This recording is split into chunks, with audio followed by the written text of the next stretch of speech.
Hey guys, I'm going to walk you through how to sublimate a pair of earrings. And I'm going to start out talking about the earring blanks that I'm going to be showing you how to sublimate onto. So I'm actually inside of my Amazon account, and I wanted to show you a couple of things. If you choose to purchase your blanks from Amazon, I'm not sure about other sites because I've only really checked out Amazon, but I want to show you a couple of things to pay attention to if you decide to order from Amazon. So I ordered these sublimation blanks here, sublimation earring blanks. It came with 6 pair, and it also had the wire hooks along with them, and they were $10.99. So when you click on it, I'm going to give you some really good information here that you want to pay attention to. So it tells you what these blanks are made of, and then it also tells you the actual size. Okay, so these sublimation earring blanks are 1.18 by 1.18 inches for your your width and height. And then it comes with, it tells you how thick they are, and it's 6 pair of them, just as pictured here.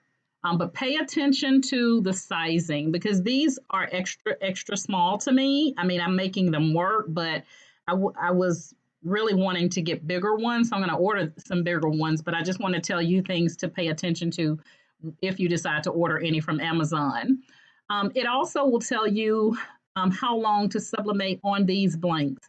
And you'll find this with a lot of the blanks inside Amazon. It's going to give you this information. So it tells you to set your heat press at 356 to 374, and then you're going to press for 70 seconds to get a suitable heat press transfer. It also tells you if there's going to be a protective film on the earring blanks. And so this one does have a protective film on the front and the back. So you have to pull that protective film off of both sides before you sublimate on them. Okay. So those are some things to pay attention to when you are deciding to sublimate on earring blanks and you are using Amazon. Pay attention to all of the detail here because it's going to give you a lot of valuable information that you need to know.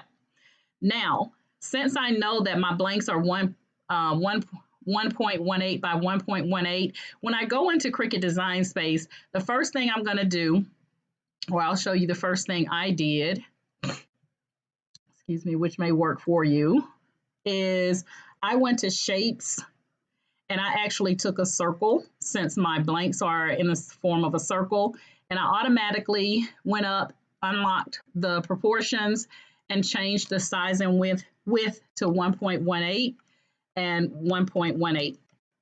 That way I have a circle the size of my earring blank. So based on whatever image I choose to work with, then I will know if it's going to fit.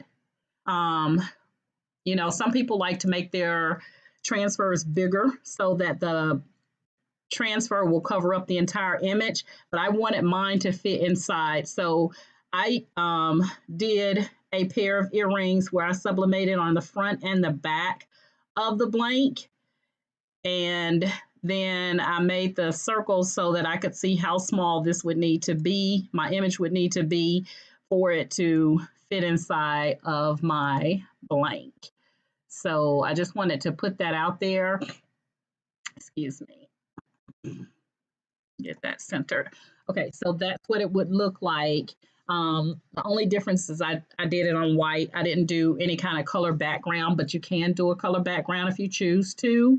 But I just did mine in no background with just the image. Okay, so that's what you want to do. So I'm getting ready to sublimate another pair of earrings. I'm not going to do the same design.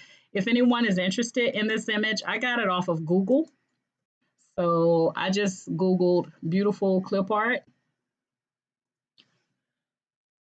and that was how I found that image.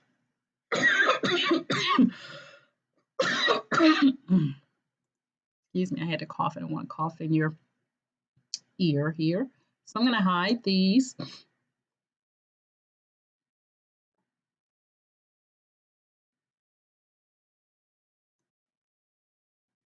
All right, so I'm just going to go to upload and locate an image to work with just to show you how to sublimate onto a pair of earrings.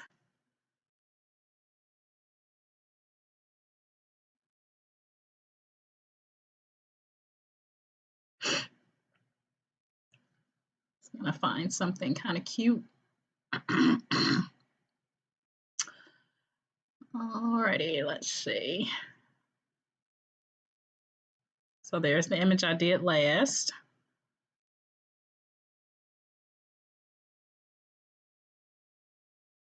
All right, I don't want to make the video super long, so let me just narrow it down to something that's kind of colorful. That's one of the things about sublimation is the colors are much more vibrant, as you'll be able to see here in a moment. So that's why a lot of people choose to go with sublimation, and it seems to last longer than your heat transfer vinyl and your t-shirt transfers. It seems to last longer than those things.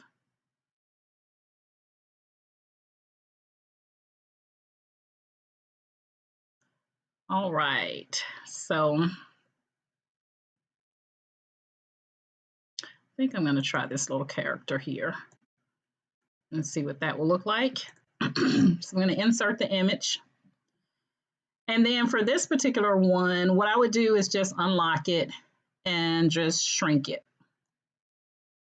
in sizing. And then you want to make sure that it fits inside of that 1.18. Okay. Now it's going to look super small here, but it will look a little bit, not a whole lot, but it will look a little bit, larger when you actually do do it. So I think I want to get it right there. And then what I'm going to do is I'm going to duplicate it 4 times because I'm going to sublimate on the front and the back.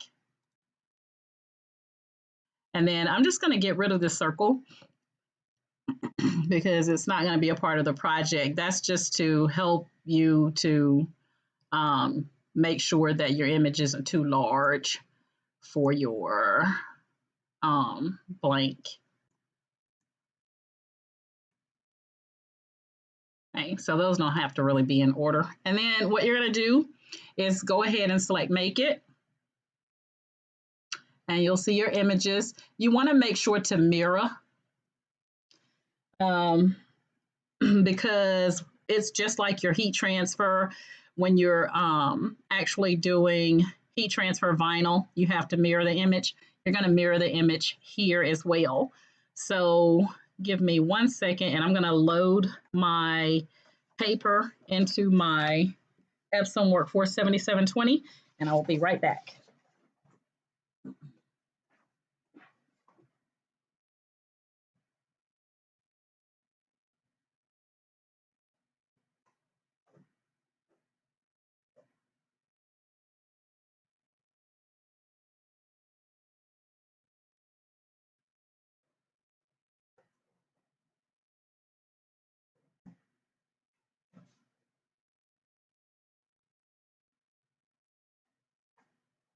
All right, so now that I have my image mirrored, I'm going to go ahead and select Continue.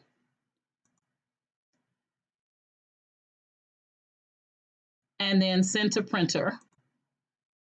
And when I get to this point, I want to make sure that my printer is picking up my Epson 47720. I'm going to remove the bleed. And then I am going to select Use System Dialog and print. And I haven't did a favorite on the paper here. I think I have it on plain paper, but I'm going to change it to a high quality paper because I want those colors as vibrant as possible. So I'm going to go here to paper type and I'm going to select this high quality plain paper. Now I use the A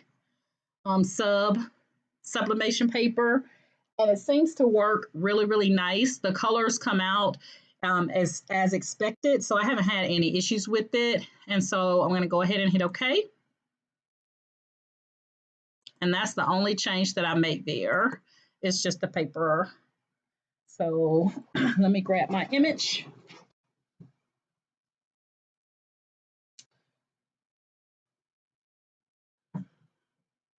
So I am going to stop the video here, and then I'm going to pick up with the visual so you can see everything else in person, face to face.